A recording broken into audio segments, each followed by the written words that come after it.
Apabila Nabi telah menamakan semula kota ini sebagai kota Al-Madinatul Munawwarah, maka kita umat Nabi Muhammad SAW tidak boleh lagi memakai nama kota itu dengan nama lamanya, iaitu nama Yathrib. Dan bila ada orang yang pakai, yang menyebut tentang nama Yathrib, orang itu sebenarnya orang munafik. Bila ada orang Islam yang menggunakan nama Yathrib, yang panggil lagi kota Madinah sebagai Yathrib, orang itu ialah orang munafik. Bacalah di dalam tafsir surah Al-Ahzab. Ada sebagian orang munafik yang masih menggunakan nama Yathrib, tidak menggunakan nama Al-Madinatul Munawwarah yang diberikan oleh Nabi SAW. Jadi Syekh Ja'far Bazali guna tuwfiya bil Madinatil Munawwarati. Abuhu meninggal di kota Madinatul Munawwarah. Bapanya Abuhu, bapa siapa? Bapa Nabi SAW. Siapa namanya? Abdullah. Jadi apabila berlakunya kehadiran Nabi SAW, lahirnya baginda SAW itu sebagai anak yatim, kerana bapanya Abdullah sudah 7 bulan meninggal dunia sebelum itu.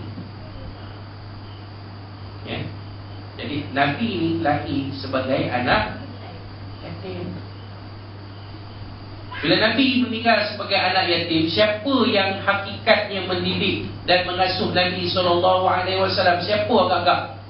Bila Nabi dah tak ada bapa semenjak lahir, bila Nabi kehilangan ibu pada usia 6 tahun, bila Nabi kehilangan datuknya Abdul Muttalib pada usia 8 tahun, siapa yang sebenar-benarnya mendidik Nabi SAW ni sampai jadi seorang lelaki yang dihormati di kalangan orang Arab Quraisy Mekah sebelum, pada waktu itu, pada waktu zaman jahiliah itu, sehingga digelar Nabi SAW ni Al-Amin. Siapa yang mendidik Nabi SAW? Siapa itu? Nabi SAW menyatakan, qad adabani Rabbi fa ahsana ta'dib. Sungguhnya telah mendidik aku Tuhan, maka Tuhanku memperelok, mempercantik, memperindah, memperkemaskan, menyempurnakan pendidikan bagi diri. Jadi siapa yang dididik Nabi SAW ni? Allah Subhanahu wa ta'ala. Sebab itulah dia keistimewaan Nabi Muhammad SAW berbanding manusia yang lain. Kalau kita ni jadi hebat sebab siapa? Sebab didikan ibu bapa. Kalau seorang tokoh korporat berjaya, dia berjaya kerana didikan ibu bapa dia. Seorang tokoh ilmuwan, dia berada di tempatnya sekarang hasil didikan ibu bapa dia. Seorang tokoh sukan berada di puncak kecemerlangan hasil didikan ibu bapa dia. Tetapi Nabi SAW menjadi rahmatan lil alamin hasil didikan Allah Subhanahu wa ta'ala. Ini yang pertama yang kita jumpa dalam kitab Berzanji tadi. Yang keduanya kita jumpa dalam kitab Berzanji tadi. Dia kata, saya pun tak ingat dah umur ni tak apa nak ingat. Hadara ummahu lailata maulidihi Asiyatu wa Maryamu fi niswatin minal hadiratil qudsiyah. Tatkala bonda Nabi SAW Aminah hendak akan melahirkan Nabi SAW, Allah Ta'ala hantar 2 wanita yang menjadi penghuluwati dalam syurga sebagai bidan yang menyambut kelahiran Nabi SAW.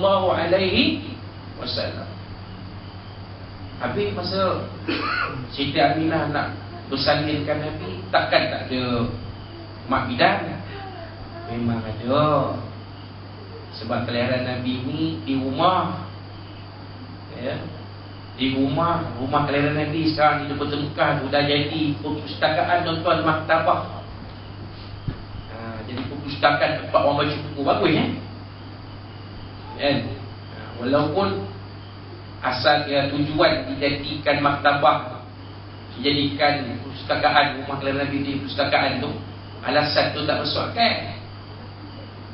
Tapi tak apalah jadi perpustakaan daripada jadi ikut tu, kan, tandan awam ke, ataupun tempat yang tak dihormati ke, lagi dahsyat. Nabi SAW dilahirkan di rumah. Berbeza dengan kelahiran Nabi Isa alaihissalam yang dilahirkan di tepi kurma di satu tempat yang jauh dari kampung, dari masyarakat Bani Israel. Nak kelahiran Nabi ni macam kita juga, sama. Ada bidan yang menyambut, tuan-tuan. Ada bidan yang menyambut. Kalau kita buka biografi ringkas Rasulullah SAW, kita akan jumpa nama bidan yang menyambut kelahiran Nabi SAW. Tuan-tuan carilah.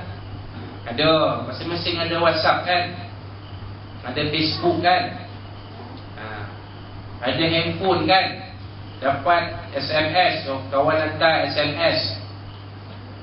Yang ada WhatsApp, kawan-kawan hantar mesej WhatsApp. Yang ada Telegram, kawan-kawan hantar mesej Telegram. Masya Allah, bertahun-tahun tak jumpa Telegram. Kali tak akhir jumpa orang yang akhir jumpa Telegram ialah Hamid Burka. Hamid Burka yang jumpa Telegram sebab Arjafat pesan kepada Hamid Burka, hantar Telegram ke isteri dia di Kuala Lumpur, kata Mina jangan datang dulu. Hamid Burka satu hal pula dah bersembang dengan budak pejabat Telekom yang cun di Kota Kinabalu. Dia dah lupa lah. Tadi encik nak hantar pesan apa? Sembang ni sembang, kawan tu pun mata rambang juga, tak boleh tengok dari encik.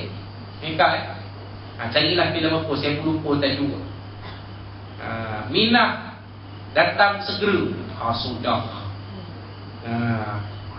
Datang kawan tu dengan mapak dia, kelang kabut Arjafar ni menyamai dia orang kaya. Rupanya dia bukan orang kaya, dia orang gaji je di rumah orang kaya. Tu last kali kita kenal